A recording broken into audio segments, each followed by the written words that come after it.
Last lecture में हमने Pitt's India act of 1784 को कवर किया था। पिट्स इंडिया एक्ट ऑफ 1784 के प्रोविजंस को पढ़ने के बाद, उसके डिफेक्ट्स को जानने के बाद हमें ये समझ में आता है कि पिट्स इंडिया एक्ट पास करने के बाद भी ब्रिटिश एडमिनिस्ट्रेशन में कई डिफेक्ट्स थे।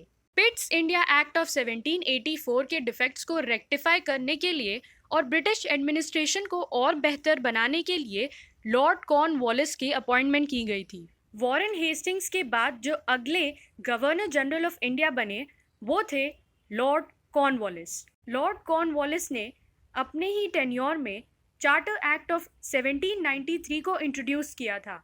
चार्टर एक्ट ऑफ 1793 को परमानेंट सेटलमेंट एक्ट भी कहा जाता है। अब ऐसा क्यों, ये हमें तब समझ में आएगा जब हम इसके प्रोविजंस को पढ़ेंगे। इस एक्ट को कॉर्नवालिस कोड के नाम से भी जाना जाता है, क्योंकि इस एक्ट के द्वारा लॉर्ड कॉर्नवालिस ने सारे रूल्स और रेगुलेशंस को एक ही जगह पर कंपाइल कर दिया। तो जब भी कोई ऐसा लॉ या एक्ट जो हर तरह के रूल्स और रेगुलेशंस को एक ही जगह पर कंसोलिडेट या कंपाइल करता है तो हम उसे कोड कहते हैं। जिस तरह Indian penal code multiple crimes और उसकी पनिशमेंट्स को एक जगह कंपाइल और कंसोलिडेट करता है, उसी तरह कॉर्नवालिस कोड में भी कई सारे प्रोविजंस को एक जगह पर कंपाइल किया गया था। अब चार्टर एक्ट को पढ़ने से पहले लॉर्ड कॉर्नवालिस के बारे में भी थोड़ा सा जान लेते हैं। लॉर्ड कॉर्नवालिस एक ब्रिटिश आर्मी ऑफिसर थे। उनकी एक डिमांड थी कि अगर उन्हें गवर्नर जनरल ऑफ इंडिया बनाया जाएगा तो उन्हें उस पावर के साथ सुप्रीम मिलिट्री कमांडर की पावर्स भी चाहिए थी और साथ ही साथ सिविल कंट्रोल भी चाहिए था। उनकी ये डिमांड एक्सेप्ट की गई 23 फरवरी 1786 को और उनकी अपॉइंटमेंट हो गई as governor general of India.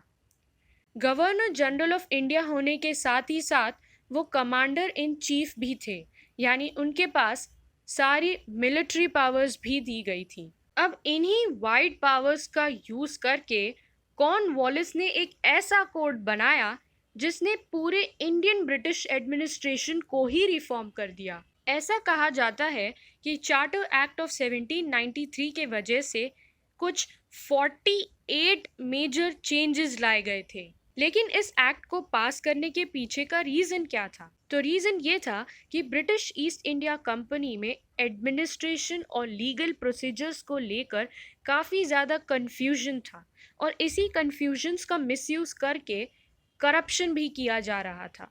इस एक्ट की वजह से इंडियन टेरिटरीज पर ब्रिटिशर्स का कंट्रोल और मजबूत बन गया। अब इस एक्ट का सबसे इम्पॉर्टेंट और सिग्निफिकेंट प्रोविजन था introduction of permanent settlement system. अब क्या था ये परमानेंट सेटलमेंट? ये एक रेवेन्यू सिस्टम था जो कि बंगाल प्रेसिडेंसी में इंट्रोड्यूस किया गया था। अगर आपको नहीं पता है तो बता दूं, बंगाल प्रेसिडेंसी के ही जुरिस्डिक्शन में आते थे बिहार और उड़ीसा, तो ये इन जगहों पर इंट्रोड्यूस किया गया था। इस प्रोविजन के अंतर्गत लॉर्ड कॉर्नवालिस ने लैंड रेवेन्यू असेसमेंट को फिक्स कर दिया गया था, वो भी परपेचुइटी में। अब इसका क्या मतलब है समझाती हूँ। तो उस ज़माने में ज़मींदार होते थे जो कि सारे फार्मर्स से, कल्टिवेटर्स से, टेनेंट्स से टैक्स कलेक्ट करते थे और वो टैक्स का एक पार्ट वो ब्रिटिशर्स को देते थे। तो ज़मींदार बिचौलिए थे, यानी इंटरमीडियरीज थे ब्रिटिशर्स और फार्मर्स यानी कल्टिवेटर्स के बीच। तो इस प्रोविज़न के अंतर्गत लॉर्ड कॉर्नवालिस ने जो कि टैक्स कलेक्ट किया जाता था उस टैक्स के अमाउंट को फिक्स कर दिया था।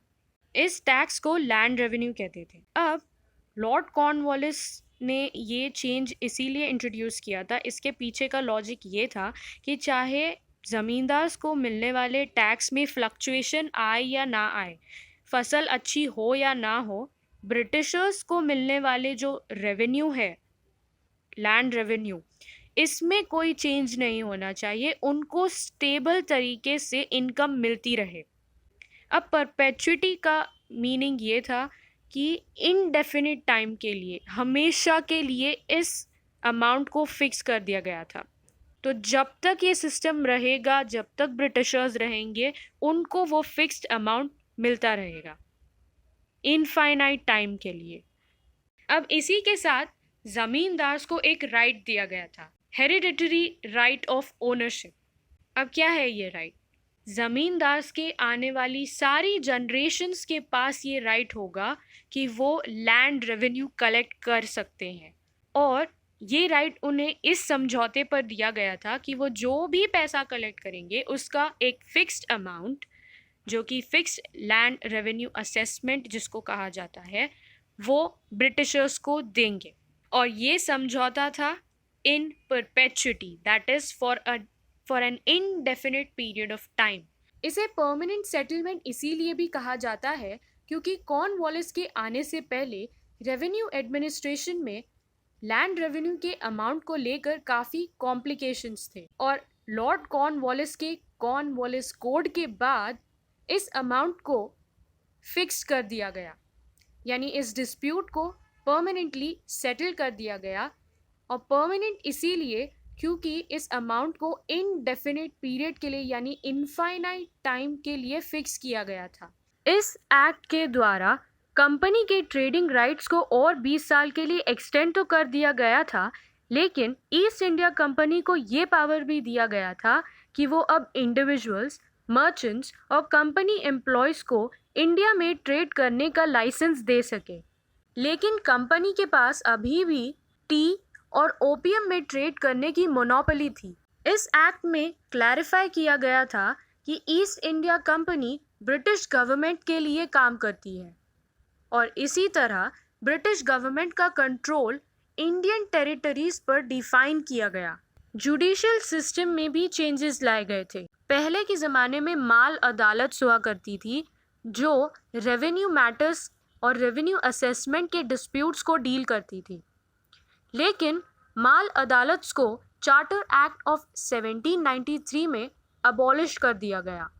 कंपनी के ऊपर एक ड्यूटी इम्पोज की गई थी। अब उन्हें हर साल ब्रिटिश गवर्नमेंट को 5 लाख पाउंड देने थे। कॉर्नवालिस कोड ने पुलिस एडमिनिस्ट्रेशन को भी फॉर्मलाइज किया था। उसने लैंडलॉर्ड्स का जो पावर था लॉ एंड ऑर्डर को मेंटेन करने का, वो पुलिस ऑफिसर्स को दे दिया गया था। इसके बाद बोर्ड ऑफ कंट्रोल के सारे मेंबर्स की सैलरी देने का काम कंपनी पर दे दिया गया था, यानी कंपनी इंडिया में जो भी प्रॉफिट्स कमाएगी उसी में से उसे बोर्ड ऑफ कंट्रोल के मेंबर्स की सैलरी देनी पड़ेगी। इस एक्ट में क्लियरली डिफाइन कर दिया गया था कि British government was supreme and east India company was under its control and a representative of the British government. इस एक्ट से पहले गवर्नर जनरल का अपॉइंटमेंट कोर्ट ऑफ डायरेक्टर्स, जो कि कंपनी के मेंबर्स होते थे, वो करते थे। लेकिन चार्टर एक्ट ऑफ 1793 में ये चेंज कर दिया गया कि अब गवर्नर जनरल के अपॉइंटमेंट के लिए या किसी भी गवर्नर या कमांडर इन चीफ के अपॉइंटमेंट के लिए रॉयल अप्रूवल की ज़रूरत थी। इतने सारे मेजर चेंजेस लाने के बाद भी कॉर्नवालिस को काफ़ी क्रिटिसाइज़ किया जाता है कि उसने अपने पावर का मिसयूज़ किया और उसे अब्यूज़ किया। इसके कई रीजंस हैं।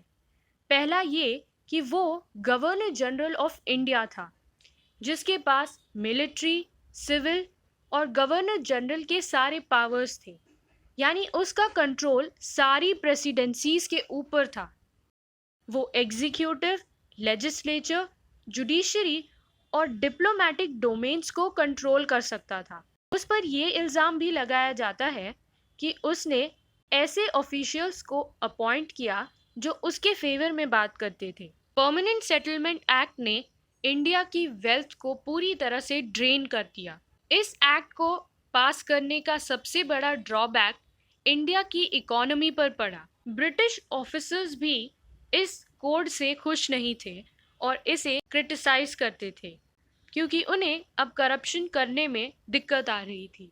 ऐसा भी कहा जाता है कि लॉर्ड कॉर्नवालिस सिविल लिबर्टीज को कर्टेल करने के लिए मार्शल लॉ इम्पोज कर देता था, ताकि कोई उसके खिलाफ रिबेल ना कर पाए, कोई उसके खिलाफ बोल ना पाए। सो लास्टली लॉर्ड कॉर्नवालिस ने कॉर्नवालिस कोड लाकर ब्रिटिश एडमिनिस्ट्रेशन को सुधारने की काफ़ी कोशिश की थी, लेकिन फिर भी उन्हें क्रिटिसिज्म सहना पड़ा।